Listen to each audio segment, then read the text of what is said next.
चीन विवाद गहरा रहा है। चीन की विस्तारवादी नीति का दंश दुनिया के कई देश झेल रहे हैं, खास तौर पर भारत और भारत के पड़ोसी देश भी।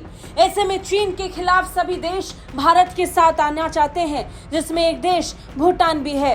भारत का पक्का दोस्त भूटान एक बार फिर खुले तौर पर इस बात को चीन को समझा रहा है कि वो किसी और के साथ नहीं, बल्कि वो अपने सबसे पुराने और सबसे पक्के दोस्त भारत के साथ ही खड़ा है। हाल ही में भारत दौरे पर आए भूटान के राजा ने ये बता दिया कि वो क्या चाहते हैं। भूटान नरेश जिग्मे खेसर नामग्याल वांगचुक 8 दिवसीय भारत यात्रा के तहत दिल्ली पहुंचे थे और दिल्ली पहुंचने के साथ ही उन्होंने अपनी 8 दिवसीय यात्रा को पूरा किया।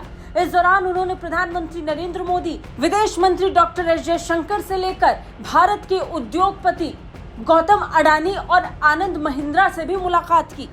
इसे लेकर गौतम अडानी ने ट्वीट किया और लिखा कि भूटान के महामहिम राजा जिग्मे खेसर नामग्याल वांगचुक से मिलना वास्तव में सम्मान की बात थी। खुशियों से भरे हुए साम्राज्य भूटान के बारे में उनका दृष्टिकोण सुनकर अच्छा लगा। आकांक्षी भूटान पर उनके विचार वास्तव में प्रेरणादायक हैं। हम अपने खुशहाल और गर्मजोशी भरे पड़ोसियों में से एक के लिए हरित बुनियादी ढांचे के विकास में योगदान करने के लिए अडानी समूह के लिए अवसर तलाशने को लेकर उत्साहित है। बता दें, भूटान अडानी ग्रुप को अपने सहयोगी के तौर पर देख रहा है और आगे उसके साथ कई बड़ी डील्स करने के मूड में है। वहीं भूटान के राजा ने आनंद महिंद्रा से भी मुलाकात की। मुलाकात के संदर्भ में आनंद महिंद्रा ने ट्वीट किया, भूटान के राजा जिग्मे नामग्याल वांगचुक के साथ मुलाकात का सबसे बेहतरीन शब्द अगर मिल सकता है तो वो है ऊर्जावान।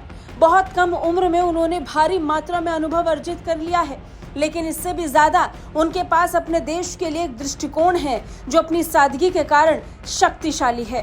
किसी भी भव्य और अतिरंजित महत्वाकांक्षा का कोई संकेत नहीं और भारत के प्रति उनका सम्मान और आत्मीयता हृदय स्पर्शी है। भारत को उनके दृष्टिकोण को वास्तविकता में बदलने में भागीदारी बनने का अवसर नहीं खोना चाहिए। बता दें, भारत और भूटान के बीच में रेल लिंक परियोजना को लेकर सहमति बनी है, जिस पर बहुत जल्द काम शुरू हो जाएगा। इसे लेकर सर्वे पूरा हो चुका है और अब भूटान और भारत रेल लिंक को जमीन पर उतरता देखेंगे। ब्यूरो रिपोर्ट, भारत तक।